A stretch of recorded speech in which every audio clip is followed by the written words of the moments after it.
And now we turn to Newt Gingrich, former Republican Speaker of the House. Mr. Speaker, good to have you back. So, good to be with you. You've heard these reports about Steve Bannon, and really, and I'll just show the viewers some of the headlines. And you know, he didn't write these, but he was the executive chairman of Breitbart when some of these went up. And here's just a couple. He called, not he, Breitbart referred to Bill Kristol as a renegade Jew. It was written by a Jewish author, but still.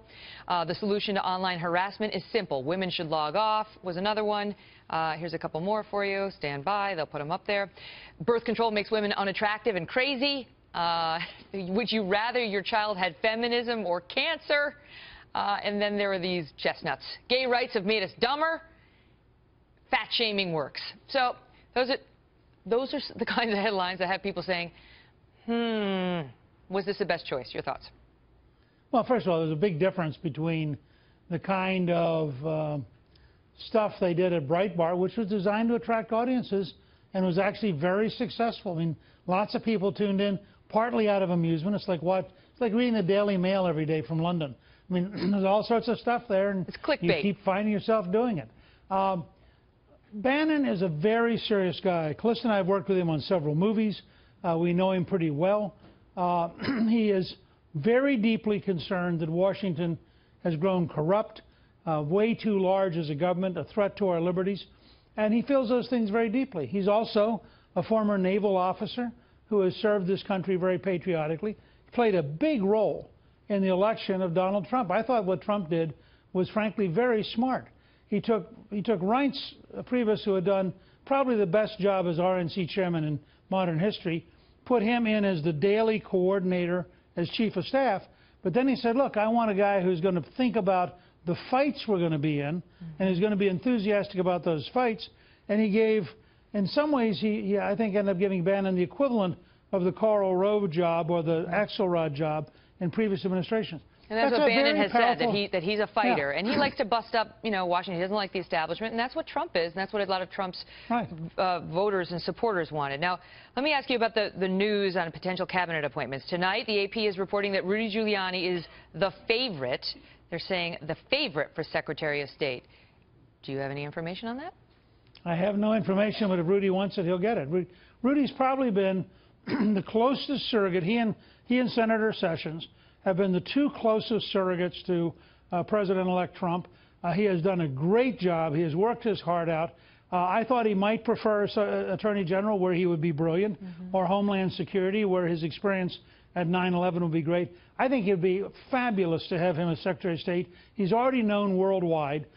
He is a great manager, and he would do a lot both to represent America, which is what we need, and to reform the State Department, which is what we need. So I'd be very enthusiastic if he picks Rudy to be Secretary of State. Some are saying Jeff Sessions will probably go Secretary of Defense, and that Laura Ingraham may be under consideration for either press secretary or another position in the administration, which she did not shoot down when she was on Tucker Carlson's new show today at 7, by the way. Possibly General Michael Flynn for NSA. And what about you, Mr. Speaker? Are you being considered for a position, and is there one you have your eye on? Well, I want to be the general planner, looking out over the next 8 years and trying to design how we fundamentally reshape the federal government. And that's a very broad job. The closest analogy probably is Harry Hopkins and the work he did for Franklin Delano Roosevelt. But let me say for a second about Sessions. Senator Sessions was the most loyal, the earliest supporter of Trump in Washington. He would be great as Attorney General because he spent 13 years in the Justice Department and was Attorney General of Alabama. He would also be tremendous at the Department of Defense. I would be very enthusiastic, whatever he and the President-elect decide. Now, Trump is getting hit tonight in some corners because he is asking for top-secret clearance for his children in the Trump administration.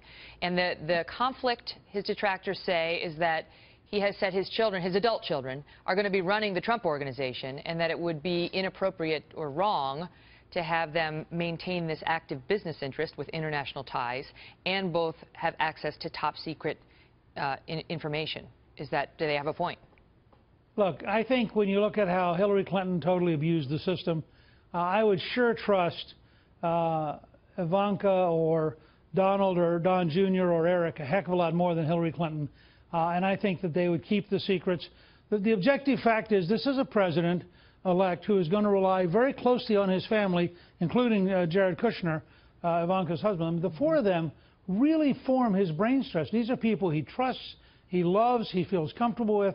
I think the President of the United States ought to be able to designate the people he wants advice from, and I think that these four are going to be a tremendous asset to the United States of America.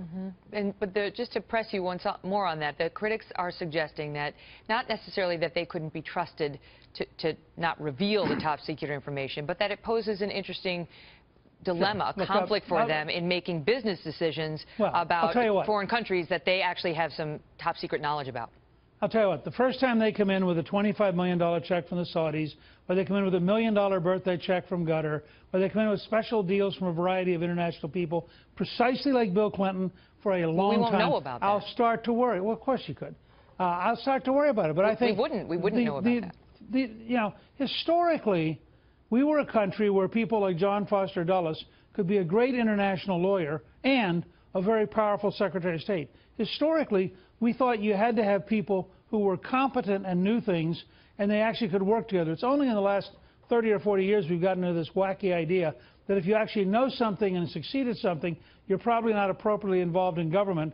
So you end up with people in government who don't know anything and can't do anything. I think this is something we ought to explore carefully. There should clearly be rules. There might well have to be a certain amount of transparency. And then, frankly, the Trump family would have to decide, are they willing to live with that transparency? There's no question you're asking an important question about this, and I think that we have to explore it. But in principle, having the president have an ability to talk candidly with people who are very, very close to him, I think is a good thing, not a bad thing. Mr. Speaker, thank you for being here, and congratulations. Congratulations on Donald Trump's win.